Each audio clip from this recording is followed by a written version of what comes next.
Morning students, it's me Harshita. I hope you all are well. Today we will read our 7th chapter Anushasanam. अनुशासनम means discipline. जो हम school में होते हैं, घर पर करते हैं, तो वो होता है अनुशासन.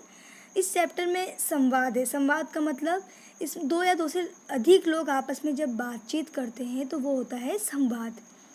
अभी तक हमने चैप्टर्स में पढ़े हैं. हमने लट लकार पढ़ा यानी कि वर्तमान काल, हमने लिट लकार पढ़ा यानी कि भविष्य काल, हमने लंग लकार पढ़ा यानी कि भूतकाल. जो काम हो चुका है वो भी हम पढ़ चुके हैं. ये चैप्टर है जिसमें हम पढ़ेंगे लोट लकार. अब लोट लकार क्या होता है वो देखो कि आज्ञा या आदेश देने के अर्थ में लोट लकार का प्रयोग किया जाता है. यानी कि हम किसी को परमिशन दे रहे हैं कि आप ये काम करो या वो करो, तो वो होता है लोट लकार. लोट लकार में प्रत्यय और धातु का प्रयोग होता है. हमने पहले भी पढ़ा था जब स्टार्टिंग में संस्कृत पढ़ी थी कि जितने भी लकार होते हैं उनमें धातु के पीछे कोई ना कोई प्रत्यय लगता है, तब जाके वो लकार के रूप बनते हैं. उसी तरह से लोट लकार में बनेंगे. जैसे कोई धातु है गम. गम के हमने पढ़ा है कि धातु भी दो प्रकार की होती है. कौन कौन सी? एक परिवर्तित धातु, एक अपरिवर्तित धातु. परिवर्तित धातु जो मूल रूप से अलग होती है, लेकिन जब हम उसका धातु रूप बनाते हैं तो वो धातु है उसमें चेंजेस जाते हैं, उसमें परिवर्तन हो जाता है, तो वो होती है परिवर्तनीय धातु. और अपरिवर्तनीय धातु जैसे पठ, जब हम इसका रूप बनाएंगे तो पठती पठत पठंती, तो कोई चेंजेस नहीं हुआ. लेकिन द्रज धातु जो होती है, द्रज धातु का जब हम रूप बनाते हैं तो वो होती है पश्यति पश्यत पश्यन्ति, तो वो होती है परिवर्तनीय धातु. हमने दो प्रकार की पढ़ी थी, परिवर्तनीय और अपरिवर्तनीय. अब देखो गम धातु है. गम धातु एक परिवर्तनीय धातु है, क्योंकि जब हम इसका रूप बनाते हैं तो गम शब्द का क्या हो जाता है? गच्छ हो जाता है. अब देखो प्रथम पुरुष के एक वचन में धातु के साथ हमें कौन सा प्रत्यय लगाना है? अतु. द्विवचन में लगाना है अताम. फिर बहुवचन में लगाना है अंतु. यानी कि प्रथम पुरुष की लाइन आएगी अतु अताम अंतु, यानी कि गच्छतु गच्छताम गच्छन्तु, पठतु पठताम पठन्तु. मध्यम पुरुष देखो, मध्यम पुरुष में लगेगा अतम अथ, यानी गच्छ गच्छत गच्छतम, गच्छ गच्छतम गच्छत. और उत्तम पुरुष में लगेगा आनी आव आम, यानी कि गच्छानी गच्छाव गच्छाम. अब देखो गच्छतु यानी कि वह जाए, गच्छताम यानी वे दोनों जाएं, और गच्छन्तु यानी वे सब जाएं. मध्यम पुरुष में देखो त्वम गच्छ तुम जाओ, युवाम गच्छतम तुम दोनों जाओ, यूयम गच्छतः तुम सब जाओ. और उत्तम पुरुष में देखो अहम गच्छानि मैं जाऊं, आवाम गच्छावह हम दोनों जाएं, और वयम गच्छामः हम सब जाएं. अब किस तरह से इनके रूप बनेंगे देखो.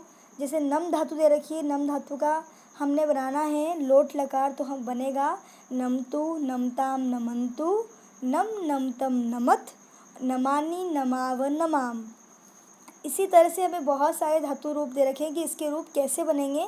एक लाइन आपको देखने के लिए दी है कि किस तरह से बनेंगे. उसके बाद द्वितीय मध्यम पुरुष और उत्तम पुरुष है वो सेम एज इट इज़ बनेगा, जैसे पहले दूसरों का बनाया है वैसे ही सबके बनेंगे. अब देखो अस धातु है, तो अस धातु का प्रथम पुरुष क्या होगा? अस्तु स्ताम संतु. खेल का होगा खेलतु खेलताम खेलन्तु. रच का होगा रचयतु रचयताम रचयन्तु. रक्ष का होगा रक्षतु रक्षताम रक्षन्तु. उसके बाद देखो क्री का होगा करोतु कुरुताम कुर्वन्तु. पठ का होगा पठतु पठताम पठन्तु.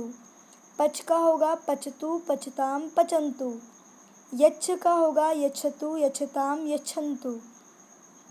पत का होगा पततु पतताम पतन्तु.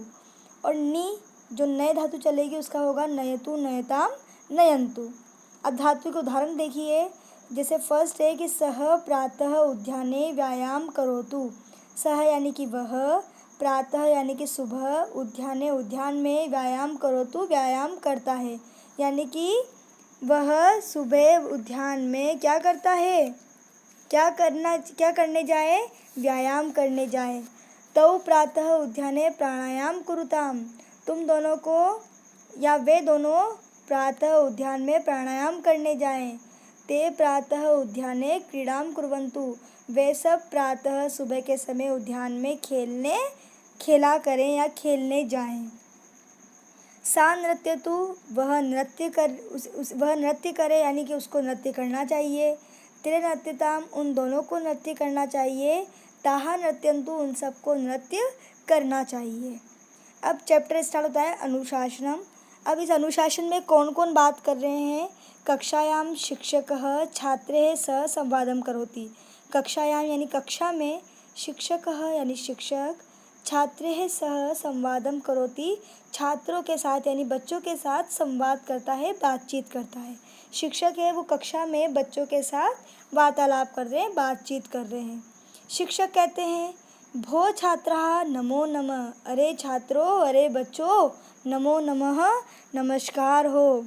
तो छात्राः सभी बच्चे बोलते हैं नमो नमः गुरुवर, हे गुरुवर आपको नमस्कार हो। जैसे हम गुड मॉर्निंग विश करते हैं वैसे ही संस्कृत में बोलते हैं नमो नमः कि हे गुरुवर आपको नमस्कार हो। तो शिक्षक कहते हैं यूयम अनुशासनस्य विषये वदतः।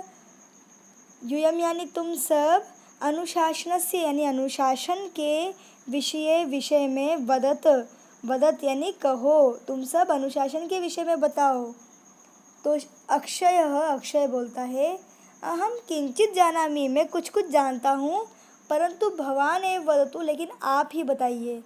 अक्षय कहता है कि मैं कुछ तो जानता हूँ अनुशासन के बारे में, लेकिन आप ही बताइए। तो शिक्षक कहते हैं शोभनम, बहुत अच्छा। सर्वे छात्राः ध्यानेन शृण्वन्तु, सभी छात्रों को ध्यान से सुनना चाहिए। यूयम प्रातः उत्थाय मातरम पितरम च नमतः। यूयम यानी तुम सबको, प्रातः उत्थाय सुबह उठकर, मातरम पितरम च नमत, माता और पिता को क्या करना चाहिए? नमन करना चाहिए, नमस्कार करना चाहिए। अध्यापकानां सम्मानम कुरुत, अध्यापकों का सम्मान करना चाहिए। विद्यालयस्य अनुशासनस्य नियमान् पालयत, और विद्यालय में अनुशासन के नियमों का पालन करना चाहिए। कक्षायाम कोलाहलम मा कुरु, तो कक्षा में कोलाहल यानी शोर नहीं करना चाहिए। बता रहे हैं टीचर कि हमें अनुशासन किस तरह करना चाहिए, अनुशासन क्या होता है। तो ये बताया है कि हमें सुबह उठ कर के अपने माता पिता को नमन करना चाहिए। अध्यापक जितने भी हैं उनका हमें सम्मान करना चाहिए। विद्यालय में हमें अनुशासन के, डिसिप्लिन के नियमों को फॉलो करना चाहिए। और कक्षा में जब हम फ्री हों तो हमें शोर नहीं करना चाहिए। तो शुभ्रा कहती है, शुभ्रा एक लड़की है, वो कहती है महोदय हम कांचित नियमान वदामि, मैं भी कुछ नियमों को कहना चाहती हूँ। तो शिक्षक कहते हैं वदतु, कहो, बताओ। तो शुभ्रा कहती है वयम सदा सत्यम वदामः, हमें हमेशा सत्य कहना चाहिए। परोपकारिणः भवामः, हमें हमेशा परोपकारी यानी कि दूसरों की मदद करने वाला होना चाहिए। प्रमादम त्यजामः, प्रमाद बोलते हैं आलस को, कि आलस्य त्यागने चाहिए। समये गृह कार्यम करवामः, और समय पर अपना गृह कार्य यानी कि समय पर अपना होमवर्क करना चाहिए। तो शिक्षक कहते हैं अति शोभनम, बहुत अच्छा शुभ्रा। तो मांडवी कहती है महोदय वयम जीवने अनुशासनस्य नियमान पालयिष्यामः, कि हम अपने जीवन में अनुशासन के नियमों का पालन करेंगे। देखो पालयिष्यामः लिट लकार आया है, तो हम सब अपने जीवन में अनुशासन के नियमों का पालन करेंगे। तो सिद्धार्थ कहता है महोदय धन्यवाद, कि हे महोदय आपका धन्यवाद कि आपने हमें अनुशासन के बारे में समझाया।